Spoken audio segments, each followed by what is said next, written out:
Topic है, मैं आपको ये एक्सप्लेन करूंगा कि आपने 2025 की एफबीआर में income tax return for freelancer, अगर आप अपनी income foreign source of salary और आईटी एक्सपोर्ट ऑफ सर्विसेज से कमा रहे हैं तो कैसे आपने अपनी रिटर्न फाइल करनी है, लॉ में इसके बारे में क्या डिटेल है, क्या इंफॉर्मेशन है, ये भी मैं आपको एक्सप्लेन करूंगा। इसके ऊपर टैक्स के रेट्स क्या हैं और इसमें जो सॉफ्टवेयर एक्सपोर्ट बोर्ड का सर्टिफिकेट है वो क्यों ज़रूरी है, इससे आप कितनी सेविंग कर सकते हैं। MIS की रिपोर्ट मैंने एक्सपोर्ट की है और मैं आपको फैक्चुअली एक प्रैक्टिकली आपको रिटर्न फाइल करके completely from scratch till and आपको इस वीडियो में बताऊंगा, सिखाऊंगा और करके बताऊंगा ताकि आप अपने रिटर्न खुद फाइल कर सकें। और अगर आपको सर्विस चाहिए आप हमसे भी ले सकते हैं। सबसे पहले मैं आपको ये बता देता हूं कि आपने रिटर्न फाइल करने के लिए जो फॉर्म ओपन करना है वो कैसे फॉर्म ओपन करना है। सबसे पहले आपने नॉर्मल का फॉर्म ओपन करना है 2025 की रिटर्न के लिए। यहाँ से आपने कंटिन्यू का बटन दबाना है, ये यहाँ पे आ रहा होगा आपके पास उर्दू में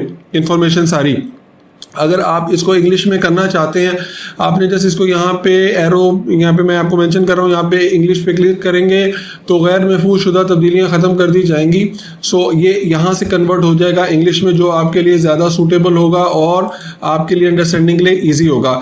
अच्छा, सबसे पहले क्वेश्चन आपसे ये पूछ रहा है कि आप अपनी रिटर्न जो फाइल कर रहे हैं वो 2025 की कर रहे हैं। तो बिल्कुल ऐसा ही है और इसमें जो आपने अपना फाइनेंशियल ईयर लिया है और टाइम पीरियड लिया है वो आपका 1 जुलाई 2024 से 30 जून 2025 तक का होता है। ये डेडलाइन है इसकी, 30 सितंबर इसकी लास्ट डेट है। अच्छा, सबसे पहले आपने क्या करना है, आपने ये कैटेगोरिकली अपने आप को डिक्लेरेशन करनी है कि आप रेजिडेंट हैं कि नॉन रेजिडेंट हैं। अगर तो आप 183 डेज से ज़ायद पाकिस्तान में रह रहे हैं तो इसका मतलब आप रेजिडेंट हैं, और अगर पाकिस्तान से बाहर हैं और अगर आप 183 डेज से ज़्यादा पाकिस्तान से बाहर रहे हैं एक फाइनेंशियल ईयर में तो फिर आप नॉन रेजिडेंट है। इस सेट केस में मैं रेजिडेंट का ऑप्शन सेलेक्ट करूंगा कि जिसकी रिटर्न में प्रैक्टिकली फाइल कर रहा हूं वो रेजिडेंट है। अच्छा, उसके बाद अगर आप सैलरी पर्सन, पेंशन पर्सन हो तो आप ये ऑप्शन सेलेक्ट कर सकते हैं। मेरे केस में क्योंकि मैं इसको रीडायरेक्ट करूंगा और मैं चाहूंगा कि नॉर्मल का फॉर्म यूज करें ताकि आपको एक्सप्लेन करने में आसानी हो, यहां से मैं इसको रीडायरेक्ट करूंगा कि ये नॉर्मल का फॉर्म ओपन हो गया। अच्छा, अब सबसे पहले आपने क्या करना है, आपने सेव का बटन दबाना है और एट्रीब्यूट पे जाके सबसे पहले अपना सेक्शन जो है वो रेजिडेंट का चूज कर लेना है। अगर नहीं भी करेंगे तो बाय डिफॉल्ट ये रेजिडेंट ही कंसीडर होता है। अच्छा, उसके बाद आपने क्या करना है, सेव का बटन आपने दबा देना है और इंपोर्ट फ्रॉम प्रीवियस रिटर्न कर लेना है। जैसे आप इंपोर्ट फ्रॉम प्रीवियस कर लेंगे तो आपको रिटर्न फाइल करना आपके लिए एट ईज हो जाएगा। अब जैसे कि मैं ये फ्रीलांसर से रिलेटेड एक रिटर्न कर रहा हूँ तो आपने सबसे पहले जब भी रिटर्न फाइल करनी है तो यहाँ पे MIS की डिटेल आ रही होगी, इंफॉर्मेशन सेंटर, यहाँ पे आपने क्लिक करना है। क्लिक करने के बाद सबसे पहले आपने क्या करना है, पेमेंट सेक्शन पे जाना है। पेमेंट सेक्शन पे जाएंगे और यहाँ पे आपने ईयर देना जैसे 2025, तो यहाँ पे आपके पास कंप्लीट डिटेल आ जाएगी। जो भी आपकी एक्टिविटी होगी जिस सेक्शन में भी कटी होगी वो यहाँ पे अमाउंट आ जाएगी। ठीक है, इसको मैंने पहले से फाइनलाइज किया हुआ है, फाइनल किया हुआ है, इसलिए मैं इसको यहाँ से बंद कर देता हूँ और ये मैं आपको ले जाता हूँ एक्सेल फाइल में ताकि आपको मैं एक्सप्लेन कर सकूँ कि ये जो कंसर्न मेरे क्लाइंट हैं आपके लिए केस स्टडी के एतबार से। अच्छा, इनका 2 तरह के टैक्सेस कटे हैं। एक इनका फॉर फंक्शन एंड गैदरिंग से रिलेटेड सेक्शन 236C का टैक्स कटा है, ये एडजस्टेबल होता है। उसके अलावा ये जितनी भी अमाउंट्स इनकी कटी हैं वो IT एक्सपोर्ट ऑफ सर्विसेज से रिलेटेड है। अब यहाँ पे आप देख रहे होंगे कि ये 1% इनकी अमाउंट डिडक्शन हुई है। हाँ, अगर तो ये अमाउंट कम कैसे हो सकती है वो मैं आपको आगे एक्सप्लेन करता हूँ। ये MIS की पूरी डिटेल यहाँ पे आ रही है। ये मैंने MIS की डिटेल जैसे मैंने आपको लास्ट स्टेप पे बताया है, मैंने FBR से वहां से फेच कर लिया, ये अमाउंट यहाँ पे आ रही है। अच्छा, उसके बाद आपने क्या करना है, आपने इसी तरीके से बैंक अकाउंट की जो डिटेल होगी वो भी आपने फेच कर लेनी है। उसको भी आपने एक्सपोर्ट करके अपनी ट्रांजैक्शंस को एक बार अपने पास सामने रख लेना है कि जो मेरे पास क्यूमुलेटिवली टोटल अमाउंट्स आई हैं वो क्या हैं, उनकी क्या डिटेल्स हैं, तो वो मेरे पास ये एक फिगर आउट हो गई है। अब मैं आपको ये बताऊंगा कि IT एक्सपोर्ट ऑफ सर्विसेज के ऊपर जो टैक्सेशन होती है वो किस तरीके से होती है, सेक्शन इसके बारे में क्या कहता है। सेक्शन इसके ऊपर है 154A export of services. Every जो पर्सन है जो डील कर रहा है फॉरेन एक्सचेंज में, जिसकी डीलिंग है, उसमें जो कैटेगराइजेशन है इसमें सेक्शन ए जो है सब्स क्लॉज, इसमें वो है export of computer software and IT enable services where the exporter is registered with duly certified Pakistan software export board. अच्छा, अब इसमें क्या है कि अगर आप सॉफ्टवेयर एक्सपोर्ट बोर्ड से रजिस्टर हैं तो जो उसके ऊपर आपका जो रेट चार्ज होगा वो यहाँ पे मेंशन मैंने किया हुआ है।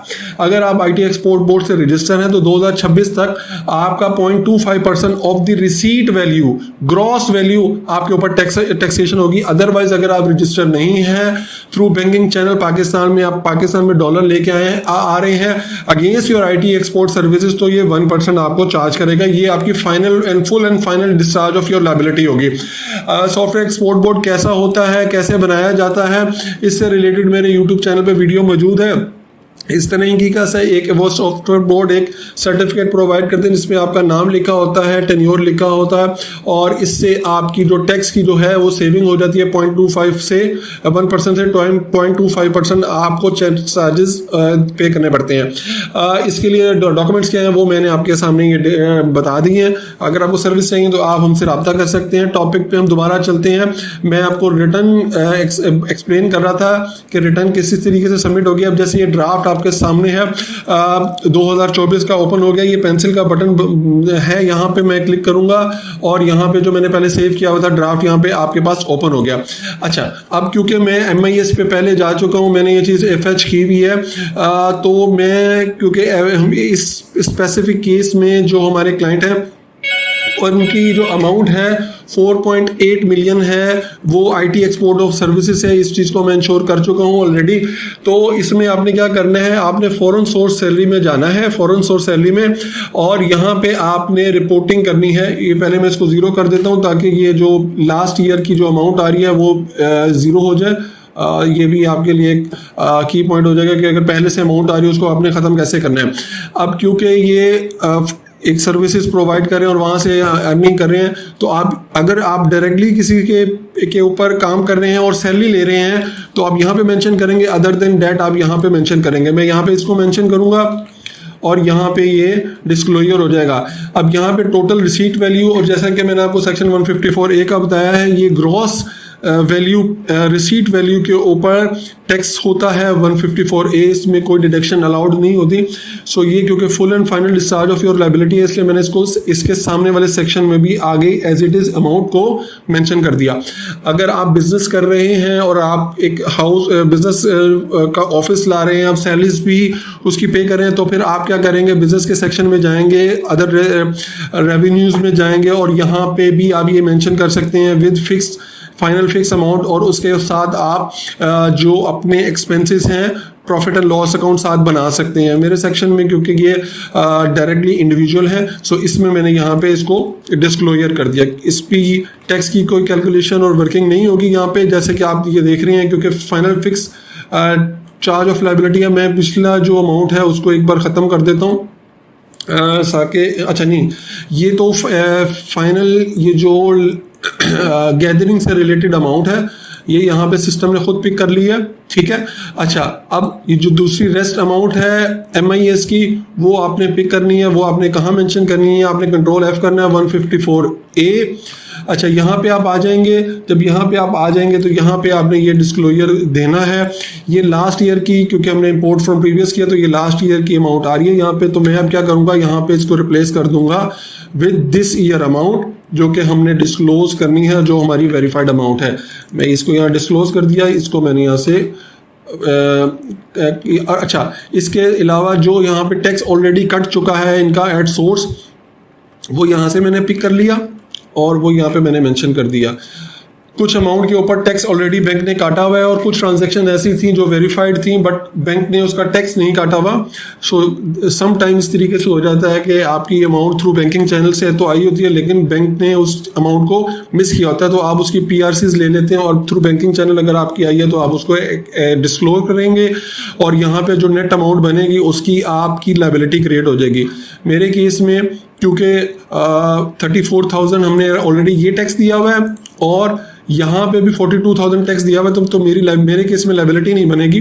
ठीक है, क्योंकि हमने टैक्स हमारे ऊपर लायबिलिटी थी 48,000 की और हमने 76,000 टैक्स पे कर दिया, तो ये रिफंडेबल अमाउंट बन जाएगी। ठीक हो गया।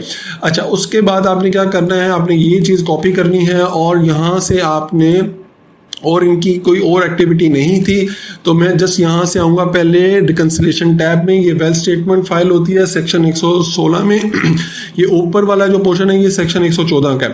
मैं क्या करूँगा, यहाँ से जस्ट आऊँगा और यहाँ पे फाइनल फिक्स जो इनफ्लो का जो सेक्शन है यहाँ पे इसका डिस्क्लोजर दे दूंगा। इसको सेव कर लूँगा। सेव करने के बाद अच्छा, उसके बाद यहाँ पे आप आएंगे पर्सनल एक्सपेंसेस में। तो जो आपकी आपने का जो टैक्स लायबिलिटी है, जो आपने टैक्स पे किया है टोटल, मैं इसको टोटल कर लेता हूँ यहाँ से, जितनी आपने अभी तक टैक्स पे कर चुके हैं आप, ये आपका एक्सपेंस है, ये आपने यहाँ पे एक्सपेंस में मेंशन कर दिया, ये भी आपका डिस्क्लोजर हो गया। अच्छा, उसके अलावा अब इस केस में प्रीवियस रिटर्न में जो जो अमाउंट आ रही है वो तो कैरी फॉरवर्ड हो जाएंगी। अब मिसाल के तौर पे इस केस में मैं कहता हूँ इनके पास एक मोटर व्हीकल है जो इन्होंने इस बार परचेज किया है। मिसाल के तौर पे, एग्जांपल के तौर पे मैं ले लेता हूँ सुजुकी स्विफ्ट, इन्होंने परचेज किया है इस साल। ठीक है, और उसकी जो अमाउंट है इनकी जो अमाउंट है, मॉडल मैं आपको मेंशन कर देता हूँ, मॉडल जो भी आपका होगा 2025। ठीक है, मिसाल के तौर पे जो भी अमाउंट है मैं यहाँ पे मेंशन कर देता हूँ। अब ये मिसाल के तौर पे इन्होंने लिया 23,50,000 की। इस तरीके से आप अपनी व्हीकल वगैरह ऐड कर सकते हैं। और ये जो सेक्शंस है, अगर आपकी कोई प्रॉपर्टी हो, आपने परचेज की हो, तो यहाँ पे आप प्रॉपर्टी की नरेशन देंगे। प्लॉट है मिसाल के तौर पे आप प्लॉट लिख देंगे, यहाँ पे उसकी पूरी डिस्क्रिप्शन, यानी कमर्शियल है, रेजिडेंशियल है, हाउस है, एरिया क्या है और उसकी अमाउंट आप मेंशन करेंगे। मेरे केस में क्योंकि यहाँ पे नहीं है, सो मैं इसको एज इट इज़ छोड़ दूंगा।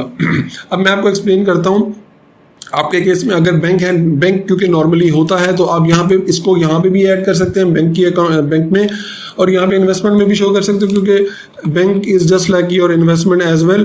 क्योंकि यहाँ पे आज एरर आ रहा था क्योंकि सेव नहीं हो रहा था, IBN नंबर मांगेगा, तो मैं आपको सिर्फ समझाने के लिए इसको आप IBN नंबर देखेंगे, यहाँ पे लिखेंगे जून 30 बैलेंस, तो आप एक्चुअली में यहीं पे लिख रहे हैं क्योंकि आज एरर आ रहा है, इस वजह से मैं यहाँ फॉर द अंडरस्टैंडिंग आपको, क्योंकि रिटर्न में एक पे फाइल करना चाह रहा हूँ, अदरवाइज वो फिर आपके लिए थोड़ा सा प्रॉब्लमेटिक हो जाएगा कि यहाँ पे हम रुक जाएं। तो मैं ये यहाँ पे जून 30 का बैलेंस लिख लेता हूँ। जो भी बैलेंस है, मिसाल के तौर पे मेरे पास जो बैलेंस आ रहा है 738625, क्योंकि मैंने आपको बताया मैं स्पेसिफिकली एक्चुअल क्लाइंट का काम कर रहा हूँ, तो जो भी रीज़न है वो मैंने यहाँ पे मेंशन कर दिया। अच्छा, अब क्या चीज़ है, इनके पास जो एक्सपेंसेस हैं रूटीन में वो आप लिख सकते हैं। व्हीकल के ऊपर कुछ इन्होंने एक्सपेंसेस किए हैं 50,000।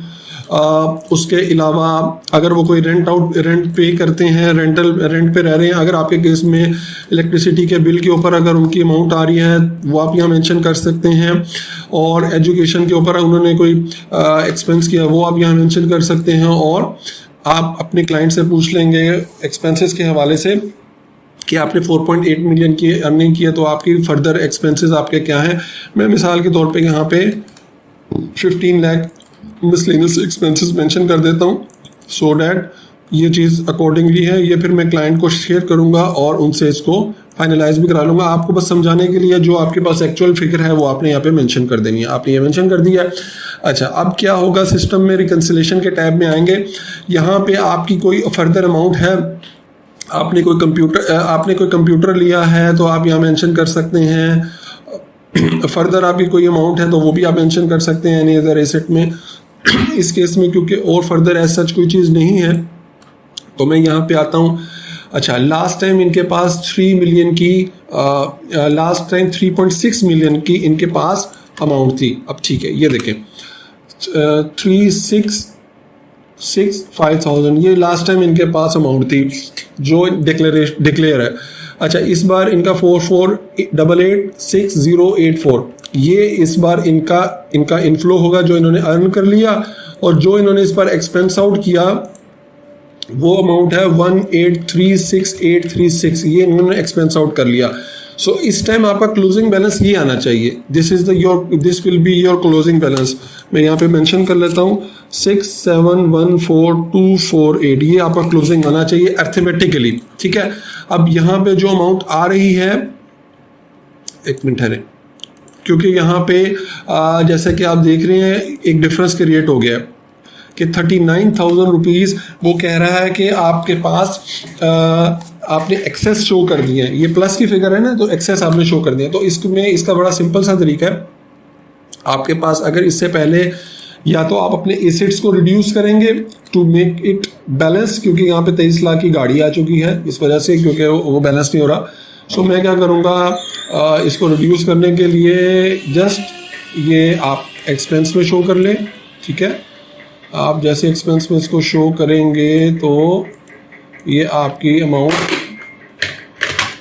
ये डबल होगी। एक मिनट ठहरे, इसको मैं रिड्यूस कर देता हूँ और ये अमाउंट आपकी आ जाएगी, इतनी अमाउंट मैंने रिड्यूस करनी है आपके अपने एसेट्स में से।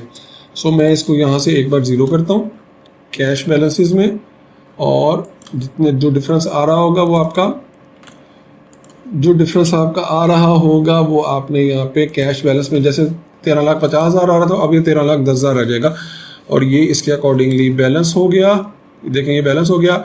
इसके बाद आपने क्या करना है, सेव करना है, और उसके बाद जस्ट आपने क्या करना है, सबमिट का बटन दबाना है, और उसके बाद आपने पिन दबाना है और रिटर्न आपकी सबमिट हो जाएगी। इससे रिलेटेड आपका कोई क्वेश्चन हो आप हमसे पूछ सकते हैं, और सर्विसेज के लिए भी हमसे रब्ता कर सकते हैं। जज़ाकुमुल्लाह खैर, do like share and subscribe.